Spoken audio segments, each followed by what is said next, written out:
Alright guys, this is going to be a walkthrough of my iBGP DMVPN lab. Just brought to you something that I actually whipped up together just to walk through. It's going to show you how to configure from the interfaces down to the routing, individual routing protocols, the redistribution, and then more of the main point, the DMVPN portion of the lab.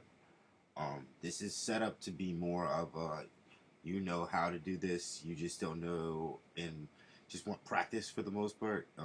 This lab is for the person who has a good general understanding of routing, good understanding of routing protocols and their functions, because it's going to test that.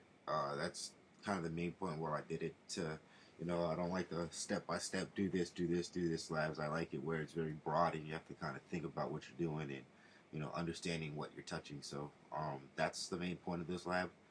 But in short, this is essentially a six city fully redundant network with circuits in between certain cities, and then we have the internet that is serving as our medium for the DMVPN connection, where all the other sites talk to each other. This router here is actually the host. Router 1 is actually the host router. So the hub. So essentially everything is going to go through this router, and then peer with it, peer with the other peers.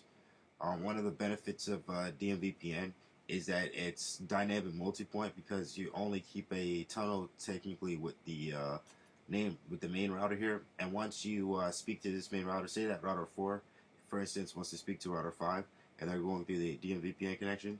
Initially, router 4 is going to make that request to router 1. Router 1 is then going to give router 4 or router 5's next hop address, and at that point, it's going to make that direct connection. So you won't actually be talking through the hub at that point. It's going to be a point-to-point tunnel that comes up, and you actually see that in your ISACamp profiles. Say that you try to ping, you'll see an ICCamp a session, say a security associate session, come up between router 4 and router 5. So that's essentially how the basis of it works. Just want to go through how this lab is set up. I'm using GNS3 for this. I already had and got the core of it set up, but just so you have an understanding, I want you to look at the physical as well as the logical diagram. This is the physical. This is what the physical portion of GNS3 looks like. It's partially configured right now. I actually did this lab originally on the early release version of GNS3, and because it's a different file format, when I put this out, a lot of people won't be able to use it. So I'm going to redo it in this for this video, and then post this for you guys to download and look at the configs. I have all the configs already, but I'm going to walk through every router with you guys and do the configuration. I did the base of the lab, which is the Ethernet switch and the frame switch. All this is a this isn't actually a cloud. This is a 2691 router. Just change the symbol to make it look like a cloud. But I'm treating it as a frame switch as well as my emulated Ethernet internet connection. That's gonna happen with the DMVPN. So back to my map, you just get an understanding of what's going on. Like I said, when you're working on a lab, do not work off this physical diagram because it'll mess you up. You're going to think you're pinging here to here, here to here, when you're really not. Essentially, this is the logical configuration that once you're completed with this lab, is going to look like.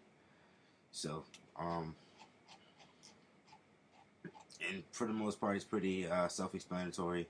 This explains to you when you're doing your port configurations for the switches, you can use the IOU, which is the iOS over Unix, or GNS3. I prefer GNS3 only because when I was using the release version of IOU over Unix, it was very buggy. I just had configurations that I knew was solid, and as soon as I swapped out the factor of me using the IOU switch and I used the regular GNS3 switch, everything was stable and was working correctly. So I'm still experiencing some instability with it, so I wouldn't use it. I prefer using the GNS3 built-in switch. Works well, does its job. And this is a configuration for the switch that we're physically plugging into here. So you go here, it'll follow the instructions, and it'll tell you exactly what to do there. So like I said, I'm not going to walk through that part. I'm really going to this first video was just to get an overview on what's going to happen in the lab, what the lab is about, and what my main purpose is going to be. And which is just, we're going to get you guys familiar with how to configure most of these configurations. And when we get to certain sections, if you don't know a specific portion of a routing protocol or maybe a rule in a application or something, this will help strengthen that and help you remember that. So when I get back, we're going to start with section 2, and we're going to configure the interfaces and all the routers so that we can have some basic connectivity, doing pings and all that good stuff. Pinging peers and all that good stuff. So, alright, I'll bring you in the next video shortly. Thank you.